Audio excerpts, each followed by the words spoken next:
Hello everyone, welcome to V4U affairs. V4U affairs की इस video में हम पढ़ेंगे एक इम्पॉर्टेंट टॉपिक जो है biosphere reserves of India, Bharat के बायोस्फीयर रिजर्व्स। तो सबसे पहले हमें यह देखना होगा कि बायोस्फीयर रिजर्व्स क्या होता है। यूएन की एक संस्था है जिसको बोलते हैं UNESCO, United Nations Educational, Scientific and Cultural Organization. ये संस्था काम करती है विभिन्न देशों की संस्कृति को बचाने में, जैसे UNESCO world heritage site declare करना, इंटेंजिबल हेरिटेज डिक्लेयर करना, डांस, म्यूजिक, मॉन्यूमेंट्स की रक्षा करना, ये सब काम करती है। यूनेस्को ने 1971 में एक प्रोग्राम स्टार्ट करा। इसका नाम था MAB, man and the biosphere programme. ये इंटर गवर्नमेंटल साइंटिफिक प्रोग्राम था जिसमें बहुत सारी सरकारें मिलके काम करती हैं।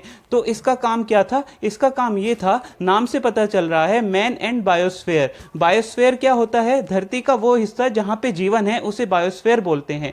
बायो मतलब ही होता है लिविंग, इसलिए कोई भी ऐसी चीज़ जो जिंदा है उसकी पढ़ाई को बायोलॉजी कहा जाता है। अब उसमें आपको उसमें अगर आप पौधों की पढ़ाई करेंगे तो बॉटनी बोल दीजिए, अगर आप जानवरों को पढ़ेंगे तो जूलॉजी बोल दीजिए। तो बहुत सारी ब्रांचेस होती हैं बायोलॉजी की भी।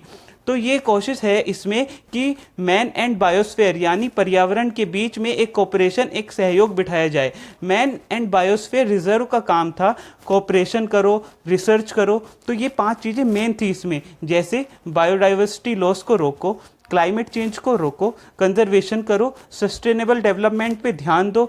सस्टेनेबल डेवलपमेंट का मतलब होता है ऐसा विकास जो अभी की ज़रूरतों को भी पूरा करे और आने वाली जनरेशन की ज़रूरतों को भी नज़रअंदाज ना करे, उसको बोलते हैं सस्टेनेबल डेवलपमेंट। और एजुकेशन एंड रिसर्च पे ध्यान दो।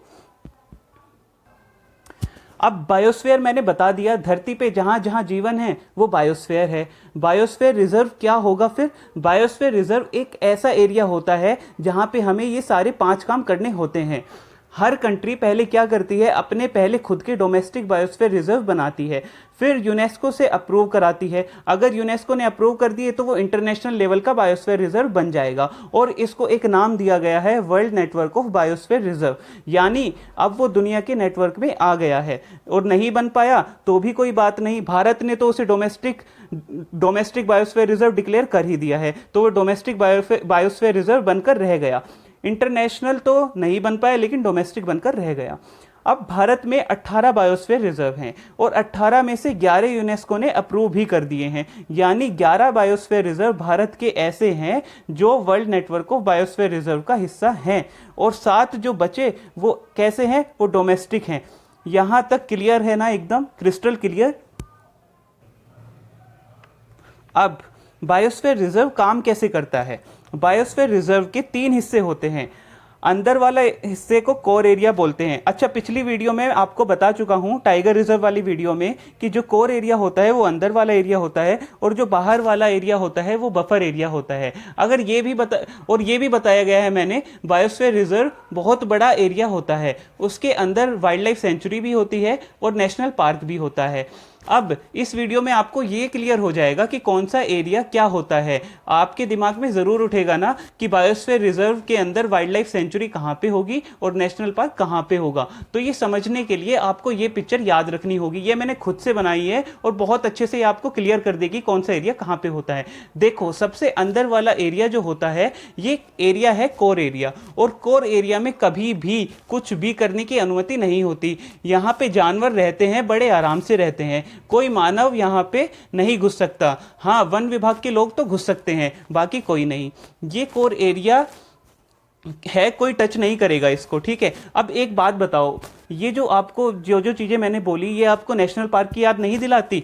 जी हाँ, इनफैक्ट एक बायोस्फीयर रिजर्व का जो कोर एरिया होता है उसी के अंदर नेशनल पार्क भी बनता है। क्लियर है ना? एकदम ठीक है। अब हम आते हैं दूसरे एरिया पे, इसको बोलते हैं बफर एरिया। बफर एरिया में कुछ चीज़ें अलाउड हैं, जैसे आप यहाँ पे लकड़ी जो होती है उसको लेके जा सकते हैं। जो जलाने के लिए लकड़ी चाहिए, ट्राइबल लोगों को चाहिए होती हैं, स्थानीय निवासी को चाहिए होती हैं, तो यहाँ से इकट्ठा कर सकते हैं। फूल पत्ती इकट्ठा कर सकते हैं। माइनर फॉरेस्ट प्रोड्यूस, देखिए जंगल से हमें सिर्फ लकड़ियाँ ही नहीं मिलती, बहुत चीज़ें मिलती हैं और उनको कहा जाता है माइनर फॉरेस्ट प्रोड्यूस। या नॉन टिम्बर। टिम्बर मतलब लकड़ी, और लकड़ी के अलावा जो चीज़ें होती हैं, औषधीय पौधे, मेडिसिनल प्लांट, आयुर्वेदा की दवाई होती हैं, तो ये सब अलाउड होता है यहाँ पे। और एरोमेटिक प्लांट, खुशबूदार पौधे, अट्रैक्टिव पौधे जिन्हें एरोमेटिक प्लांट बोलते हैं, इन्हें इकट्ठा करना भी अलाउड है। फिशिंग करना भी कुछ हद तक अलाउड है। तो ये सारी एक्टिविटीज़ अलाउड तो हैं पर हाईली रेगुलेटेड हैं। कोई नज़र रखिएगा कि कितने लेवल पर हो रही हैं। थोड़ा बहुत पर्यटन, टूरिज्म, बहुत ही माइल्ड टूरिज्म बफर एरिया में, और थोड़ा बहुत पशु को आप चरा सकते हैं, यानी देखिए माइल्ड ग्रेजिंग अलाउड होती है। लेकिन ये भी कंट्रोल्ड होगी, उस पर भी नज़र रखी जाएगी कि ज़्यादा तो नहीं हो रहा है। और अगर आप छोटा मोटा एजुकेशनल और रिसर्च एक्टिविटी करना चाहें तो अलाउड है, क्योंकि उससे वातावरण को फ़ायदा ही होगा। क्योंकि बायोस्फीयर रिजर्व जो होता है, इसका पर्पस सिर्फ जानवरों को बचाना ही नहीं, वो उनमें से एक है, एजुकेशन एंड रिसर्च भी करना है। मैन एंड एनवायरनमेंट के बीच में एक बैलेंस बनाना है, तो हम एजुकेशन और रिसर्च को बफर एरिया में अलाउड करते हैं। अब एक बात आप बताइए मुझे, क्या ये सारी चीज़ें जो मैंने बोली आपको वाइल्ड लाइफ सेंचुरी की याद नहीं दिलाती? इनफैक्ट जो बफर एरिया होगा वहीं पे हम वाइल्ड लाइफ सेंचुरी ही बनाते हैं। तो कोर एरिया में बनेगा नेशनल पार्क और बफर एरिया में बनेगी वाइल्ड लाइफ सेंचुरी। और इसमें एक तीसरा एरिया भी होता है जिसको बोलते हैं एरिया ऑफ कोऑपरेशन या ट्रांजिशन एरिया।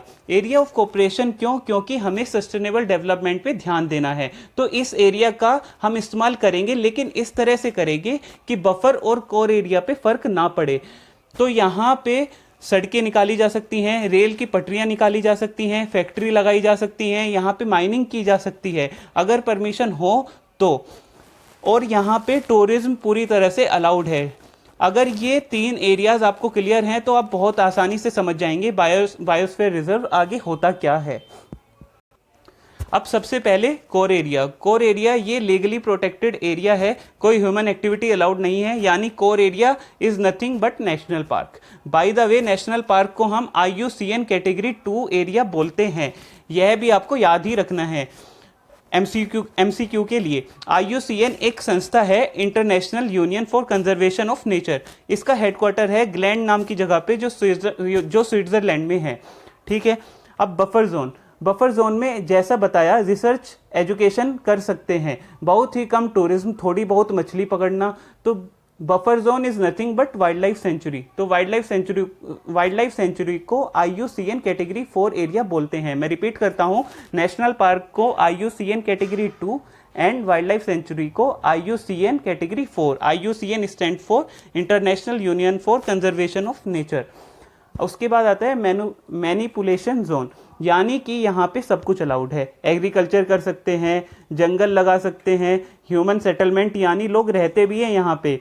यानी मान लो कोई गांव बस गया है तो गांव को हम जाने को नहीं बोलेंगे, गांव को अलाउ करेंगे।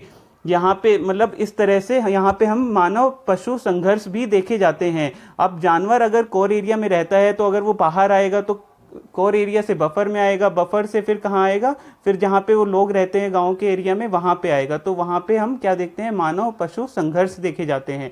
तो ये लेकिन वो एरिया है जहाँ हम कोऑपरेशन स्थापित करना चाहते हैं। यहाँ पे ठीक है, मानव पशु संघर्ष तो होते ही हैं, लेकिन अल्टीमेटली कोऑपरेशन भी होता है। तो ये वही एरिया है जहाँ पे जिसको एरिया ऑफ कोऑपरेशन भी बोलते हैं। अब जैसे मैंने आपको बताया, world network of biosphere reserve में ये 11 हैं। सुंदरबंस वेस्ट बंगाल में है, सिमलीपाल उड़ीसा में है, पंचमढ़ी MP में है, नोकरेक मेघालय में है, नीलगिरी तमिलनाडु में है, नंदा देवी उत्तराखंड में है, गल्फ ऑफ मन्नार TN में है तमिलनाडु, ग्रेट निकोबार में ही है, अचानक मार अमरकंटक छत्तीसगढ़ में है, अगस्तमाला केरल और तमिल में है, कंचनजंगा सिक्किम में है। डोमेस्टिक वाले हैं 7। तो ये है मानस है, ये मैंने थोड़ा गलत कर दिया है, इसको ठीक कर दूंगा। मानस असम में है, देहांग दिबांग अरुणाचल में है, कोल्ड डेजर्ट हिमाचल में है, कच्छ गुजरात में है, पन्ना MP में है, शेषाचलम हिल्स आंध्रा में है और दिब्रू साइकोवा असम में है। अब एक एक करके हम बायोस्फीयर रिजर्व करेंगे, जिससे आपको बायोस्फीयर रिजर्व और अच्छे से तैयार हो जाए। हम ज़्यादा डिटेल में नहीं जाएंगे, बस ऐसे ही एक फेयर आइडिया के लिए। अब नीलगिरी बायोस्फीयर रिजर्व, ये 1986 में बना था, ये भारत का फर्स्ट बायोस्फीयर रिजर्व है। अच्छा, ये नीलगिरी माउंटेन्स जो है ये वेस्टर्न घाट्स में है, और पूरा का पूरा western Ghats UNESCO world heritage site का हिस्सा है। तो अल्टीमेटली नीलगिरी भी यूनेस्को वर्ल्ड हेरिटेज साइट में आता है। नीलगिरी मतलब होता है ब्लू माउंटेन, नीलगिरी माउंटेन्स मतलब होता है ब्लू माउंटेन्स, और इसको उसने यूनेस्को ने अप्रूव कर दिया है, तो ये world network of biosphere reserve में भी है। यहाँ पे वैसे तो हजारों एनिमल्स होते हैं इस बायोस्फीयर रिजर्व में, ये बहुत बड़ा है। मतलब ये जो बायोस्फीयर रिजर्व है नीलगिरी, ये 3 स्टेट्स में फैला हुआ है, तमिलनाडु में है, कर्नाटक में है और केरला में है। तो जो इंपॉर्टेंट एनिमल्स हैं वो 2 हैं यहाँ पे, नीलगिरी ताहर, ये स्टेट एनिमल है तमिलनाडु का, और एक लायन टेल्ड मकायू, ये मंकी जैसा दिखता है, जैसे फर्स्ट इमेज में आप देख ही रहे होंगे। अब नंदा देवी की बात करते हैं। सबसे पहले तो ये world network of biosphere reserve में आता है, ठीक है। और दूसरा, नंदा देवी एक चोटी है, भारत की सबसे ऊंची चोटी, सेकंड नंबर की कौन सी है? नंदा देवी। इसकी हाइट कितनी है? 7816 मीटर। और सबसे नंबर 1 कौन है भारत की चोटी? वो कंचनजंगा है, ये है 8598 मीटर। ये हिमालय की चोटी है जो कंचनजंगा है। मैं K2 की बात नहीं करूंगा यहाँ पे, वो डिस्प्यूटेड एरिया में आता है। तो भारत में हम मानते हैं कंचनजंगा सबसे ऊंची चोटी है। तो यहाँ पे एनिमल्स जो इंपॉर्टेंट हैं वो है हिमालय मस्क डियर, ये स्टेट एनिमल है यूके का। और जो है स्नो लेपर्ड, ये है तेंदुआ है, ये मतलब जहाँ पे ठंडी जगह होती है वहीं पे मिलता है। और ये स्नो इसलिए बोलते हैं क्योंकि ये गरजता नहीं है, जैसे टाइगर है, लायन है, या सीधा ये जो नॉर्मल लेपर्ड होते हैं वो गरजते हैं, लेकिन जो स्नो लेपर्ड है ये गरजता नहीं है। थर्ड हम करेंगे नोकरेक बायोस्फीयर रिजर्व। ये सबसे पहले तो WNBR का हिस्सा है, world network of biosphere reserve. अच्छा, ये मेघालय में है। तो मेघालय में 3 तरह की पहाड़ियाँ होती हैं, एक खासी की पहाड़ियाँ, गारो की पहाड़ियाँ, जयंतियाँ, ठीक है। तो 3 तरह की पहाड़ियाँ होती हैं, और नोकरेक जो है वो हाईएस्ट पीक है गारो हिल्स की। गारो की जो पहाड़ियाँ हैं उसका जो हाईएस्ट पीक है उसको नोकरेक ही बोलते हैं। तो यहाँ पे जो एनिमल मिलते हैं, रेड पांडा मिलता है। रेड पांडा क्या है? सिक्किम का स्टेट एनिमल भी है, बहुत रेयर है ये, आप फर्स्ट इमेज में देख ही रहे होंगे। और एक है हुलोक गिबन, ये स्टेट एनिमल है अरुणाचल प्रदेश का। और ये बहुत इंपॉर्टेंट है क्योंकि अरुणाचल प्रदेश ने अपना जो स्टेट एनिमल है वो बदल दिया है। पहले मिथुन हुआ करता था, और नागालैंड का भी यही होता था, तो अरुणाचल ने बदल के अब क्या कर दिया है? हुलोक गिबन कर दिया है। अब मानस बायोस्फीयर रिजर्व की बात करते हैं। ये जो मानस है ये एक वर्ल्ड हेरिटेज साइट भी है, टाइगर रिजर्व भी है, और एलिफेंट रिजर्व भी है। जो इसका नाम लिया गया है वो मानस रिवर बहती है यहाँ पे, ये सहायक नदी है ब्रह्मपुत्रा रिवर की भी, ठीक है। और यहाँ पे जो एनिमल पाए जाते हैं वो गोल्डन लंगूर और वाइल्ड वाटर बुफेलो, जैसे आप इमेज देख रहे हैं। और अच्छा, गोल्डन लंगूर को बचाने के लिए चक्रशिला वाइल्ड लाइफ सेंचुरी भी बनी थी, तो ये भी बहुत इंपॉर्टेंट है। तो जो चक्रशिला वाइल्ड लाइफ सेंचुरी है वो कहाँ पे है? असम में है। वो किसको बचाने के लिए बनी थी? गोल्डन लंगूर को। अब ग्रेट निकोबार की बात करते हैं। ये सबसे पहले तो world network of biosphere reserve में आता है। अच्छा, इसके अंदर 2 नेशनल पार्क आते हैं, एक तो कैंपबेल बे करके नेशनल पार्क है, एक गलाथिया करके नेशनल पार्क है। तो ये कहाँ पे होंगे? ये जो कोर एरिया होगा उसमें होंगे। नेशनल पार्क कहाँ होते हैं? कोर एरिया में होते हैं। और इसके अंदर 2 एनिमल जो मेन मिलते हैं, वो एक तो सॉल्ट वाटर क्रोकोडाइल है, ये लार्जेस्ट क्रोकोडाइल होता है पूरे दुनिया में। लार्जेस्ट क्रोकोडाइल कौन सा होता है? ये सॉल्ट वाटर क्रोकोडाइल। एक है जायंट लेदरबैक सी टर्टल, जो आप सेकंड इमेज में देख रहे हैं, बहुत बड़ा इनका साइज होता है। अच्छा, अब गल्फ ऑफ मन्नार की बात करते हैं। ये इंडिया और श्रीलंका के बीच में पड़ता है। गल्फ ऑफ मन्नार, जैसे कोरामंडल कोस्ट्स हैं तमिलनाडु से, और अगर श्रीलंका की तरफ जाएंगे तो उसको बोलते हैं गल्फ ऑफ मन्नार। यहाँ पे 21 टापू हैं, तो इनको मिलाकर gulf of Mannar marine national park बनता है। तो ये कोर एरिया हो गया। तो gulf of Mannar biosphere reserve के अंदर जो नेशनल पार्क होगा वो कोर एरिया में होता है। यहाँ पे इंपॉर्टेंट एनिमल होते हैं, डुगोंग सी काओ होती है यहाँ पे, और ये मतलब ये बता ही दिया मैंने, world network of biosphere reserve में ये भी आता है। आप देख ही रहे हैं इमेज में कैसी दिखती है डुगोंग। अच्छा, सुंदरबंस की बात करते हैं। वेस्ट बंगाल में जो है सुंदरबंस जो है वो लार्जेस्ट मैनग्रोव फॉरेस्ट बनाते हैं दुनिया में। मतलब यहाँ पे मैनग्रोव फॉरेस्ट सबसे ज़्यादा यहीं पे मिलते हैं। तो दुनिया की सबसे लार्जेस्ट मैनग्रोव फॉरेस्ट कहाँ पे है? सुंदरबंस ही है। और ये मैंने बता ही दिया है world network of biosphere reserve में है। अच्छा, मैनग्रोव क्या मतलब ये होता है जहाँ पे जो डेल्टा एरिया होता है, जहाँ पे रिवर समुद्र से आके मिलती है, उसको ही मैनग्रोव फॉरेस्ट बोलते हैं। वहीं पे होते हैं ये मैनग्रोव फॉरेस्ट, वहीं पे होते हैं डेल्टा एरिया में जहाँ पे रिवर सी से आके मिलेगी। ठीक है। अच्छा, सुंदरबंस एक नेशनल पार्क भी है, एक टाइगर रिजर्व भी है, एक एलिफेंट रिजर्व भी है, यूनेस्को वर्ल्ड हेरिटेज साइट भी है और एक रामसर साइट भी है। ठीक है। और यहाँ पे जो दो एनिमल्स मिलते हैं, एक तो रॉयल बंगाल टाइगर, सबको ही पता होगा, इमेज में भी दिख रहा है, और ये मास्क्ड फिनफुट करके मिलती है। अच्छा, अब पंचमढ़ी की बात करते हैं। ये सबसे पहले तो world network of biosphere reserve की लिस्ट में है। अच्छा, जो मैंने ये लिखा है home to Satpura national park, मतलब नेशनल पार्क जो सतपुरा है वो कहाँ पे होगा? पंचमढ़ी बायोस्फीयर रिजर्व में, कोर एरिया में होगा। और पंचमढ़ी वाइल्ड लाइफ सेंचुरी जो है वो बफर एरिया में होगा। ठीक है। अच्छा, ये जो सतपुरा है, सतपुरा में 7 पीक्स हैं और जो इसकी सबसे ऊंची चोटी है वो है धूपगढ़। और यहाँ पे जो एनिमल्स मिलते हैं, संबर हिरन मिलता है, ये स्टेट एनिमल है उड़ीसा का। ठीक है। ये बहुत बड़े साइज का, सबसे बड़े साइज का इनफैक्ट हिरन होता है, ये संबर हिरन ही होता है। दूसरा है चीतल, ये भी हिरन ही है, जो धब्बेदार हिरन आपको दिख रहा है इमेज में, ये चीतल बोलते हैं इसको। और जो नीलगाय है, ये स्टेट एनिमल है दिल्ली का। ठीक है। और ये यहाँ पे फ्लाइंग जो उड़ती हुई गिलहरी होती है ना, वो भी यहीं पे मिलती हैं। ठीक है। अच्छा, सिमलीपाल पे आते हैं, ये उड़ीसा में है। ये इसी नाम से टाइगर रिजर्व भी है और एलिफेंट रिजर्व भी है। अच्छा, यहाँ पे इसके अंदर कौन बायोस्फीयर रिजर्व में क्या क्या आएगा? Similipal national park core area में आएगा और Kuldiha wildlife sanctuary buffer area में आएगा। यहाँ पे क्या मिलता है? गौर इंडियन बिसोन मिलता है यहाँ पे, ये आप देख रहे हैं।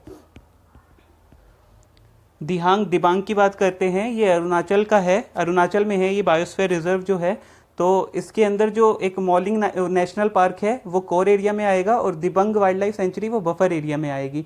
यहाँ पे रेयर मैमल्स मिलते हैं, जैसे मिस्मी टकिन। ये जो मिस्मी है, ये ट्राइब, यहाँ के ट्राइब को बोला जाता है मिस्मी। ठीक है। और जो रेड गोरल है, ये सेकंड इमेज में आपको दिख रहा होगा। अच्छा, मैमल्स क्या होते हैं? मैमल्स वो होते हैं जिनके बाल होते हैं। दो चीज़ें अलग बनाती हैं मैमल्स को, एक तो उनके बाल होते हैं, दूसरा दूध पिलाते हैं। इनकी जो माँ होती हैं वो उनको दूध पिलाती हैं। बाकी कोई भी मैमल ये सब दोनों चीज़ें नहीं होती। अब मैं उसके पंखों की बात नहीं कर रहा हूँ, बाल अलग हैं, पंख अलग होते हैं। ठीक है। कंचनजंगा, ये सिक्किम में आता है। ये सबसे पहले तो ये world network of biosphere reserve की लिस्ट में है और यूनेस्को वर्ल्ड हेरिटेज साइट भी है ये एक। और Kanchenjunga national park core area में आएगा, जो इसके अंदर है, बायोस्फीयर रिजर्व के अंदर है। अच्छा, यहाँ पे बफर जोन में क्या, वाइल्ड लाइफ सेंचुरी तो है नहीं इसके अंदर, तो यहाँ पे है ये थोलुंग मोनेस्ट्री है। मोनेस्ट्री क्या होती है? जहाँ पे पूजा करते हैं, बौद्ध धर्म के लोग यहाँ पे पूजा करते हैं। ये सिक्किम की सबसे इंपॉर्टेंट मोनेस्ट्री में से एक है। ठीक है। और यहाँ पे एनिमल मैंने आपको बता ही दिया, ये जो रेयर एनिमल्स मिलते हैं, जो जैसे यहाँ पे ठंडा एरिया है ना, तो स्नो लेपर्ड मिलता है और ये हिरण मिलता है। अगस्त माला, जो ये अगस्त्य माला है, यहाँ पे अगस्त्य मुनि रहते थे, ऐसा माना जाता है हमारे पुराणों से। और ये जो अगस्त्य माला है बायोस्फीयर रिजर्व, ये world network of biosphere reserve में भी है।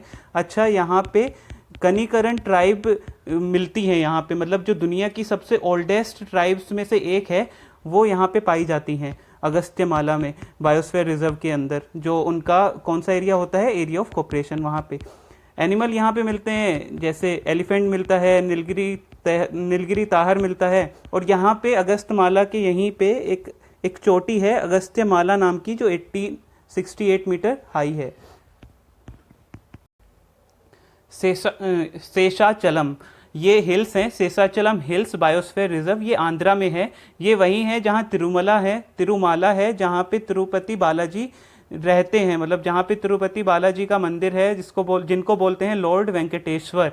तो जो श्री वेंकटेश्वर नेशनल पार्क है वो कोर एरिया में आता है, शेषाचलम हिल्स के बायोस्फीयर रिजर्व के। और यहाँ पे दो एनिमल्स मिलते हैं, येलो थ्रोटेड बुलबुल और हरा तोता। तो हमने देखे ये इम्पोर्टेंट बायोस्फीयर रिजर्व, जो 5 बज गए हैं, 13 मैंने कवर कर दिए हैं। तो बस आपको उनके नाम याद रखने हैं, सारे इंपॉर्टेंट मैंने कवर कर दिए हैं जो world network of biosphere reserve में आ गए हैं, मोस्टली वही पूछे जाते हैं।